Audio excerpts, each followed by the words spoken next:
નમસ્કાર મિત્રો, સ્વાગત છે તમારું આજના તાજા સમાચારોમાં। મિત્રો આજે આપણે આજના આ વિડીયોમાં આજના 6 મોટા સમાચાર વિશે મિત્રો આ વિડીયોમાં વાત કરશું। તો જે પણ મિત્રો આપણી આ ચેનલની અંદર નવા આવ્યા છે તે મિત્રોને ખાસ વિનંતી કરીશ કે ચેનલને સબસ્ક્રાઇબ કરી લેજો। તો મિત્રો આજની પહેલી ખબરની વાત કરીએ તો ખેડૂત ભાઈઓને હવે તક મળી ગઈ છે। ખેડૂતો માટે મિત્રો મોટા સમાચાર સામે આવ્યા છે। બધા ખેડૂતોને હવે મિત્રો તક મળી છે, કેમ કે મિત્રો ગુજરાતમાં ચૂંટણી આવવાની તારીખો જાહેર થઈ ગઈ છે।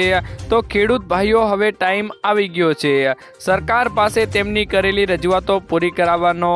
ખેડૂતો હવે આંદોલન કરજો અને રજૂઆતો કરજો કે ખેડૂતોના 2 લાખ રૂપિયા સુધીના દેવા માફ કરવામાં આવશે તો જ અમે મતદાન કરીશું, નહીંતર મતદાન કરવામાં નહીં આવે।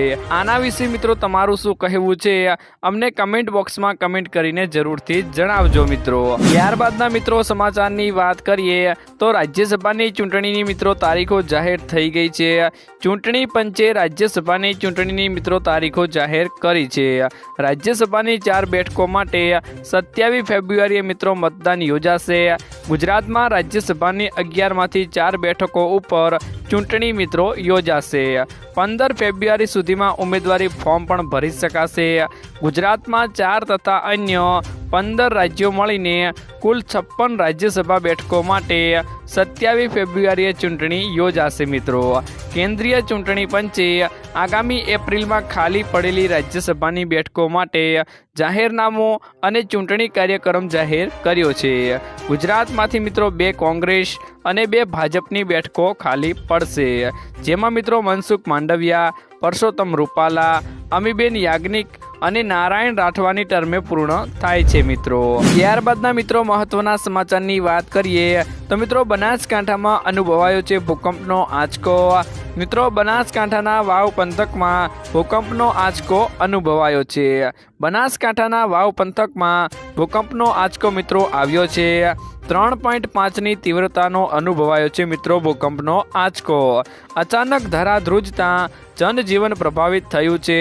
ભૂકંપનો મિત્રો કેન્દ્ર બિંદુ વાવથી 21 કિમી નોર્થમાં નોંધાયો છે, એટલે કે વાવના લોધરાણી ગામ પાસે કેન્દ્ર બિંદુ નોંધાયું હતું। ત્યારબાદના મિત્રો સમાચારની વાત કરીએ તો ખેડૂત ભાઈઓને મળશે 6,000 રૂપિયાના બદલે 9,000 રૂપિયાનો હપ્તો। મિત્રો ખેડૂતોને મળતા 2,000 રૂપિયાના હપ્તામાં વધારો થઈ શકે છે। પીએમ કિસાન સન્માન નિધિ યોજના હેઠળ મળતા રૂપિયામાં મિત્રો વધારો કરવા માટે ખેડૂતો ઘણા સમયથી માંગણી કરી રહ્યા હતા।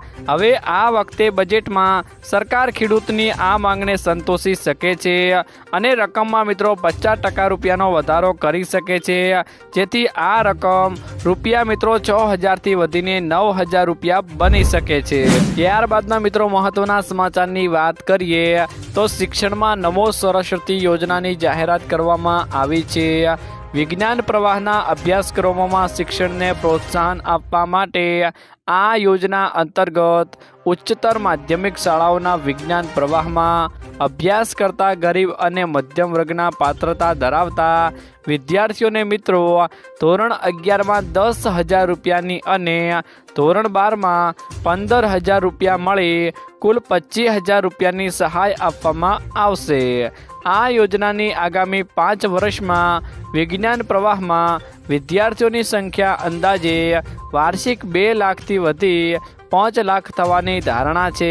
આ યોજના માટે આવતા વર્ષે મિત્રો અંદાજે 400 કરોડ રૂપિયાનો ખર્ચ થશે મિત્રો। ત્યારબાદના મિત્રો મહત્વના સમાચારની વાત કરીએ તો મોબાઈલ ફોન થઈ શકે છે સસ્તા।